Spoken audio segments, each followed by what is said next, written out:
এখানে তুমি কেন এসেছো? আমার ভালোবাসাকে আমি নিতে এসেছি।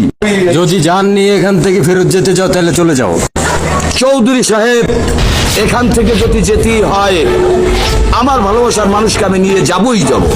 খামোশ শয়তান, এখান থেকে চলে যা তুই।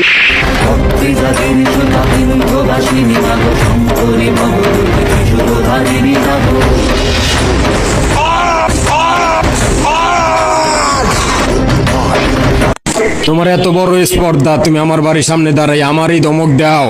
চৌধুরী সাহেব, আপনি যদি আমার ভালোবাসাকে না দেন তাহলে আপনার বাড়ি গাড়ি সবকিছু পুরে আমি তছনছ করে দেব।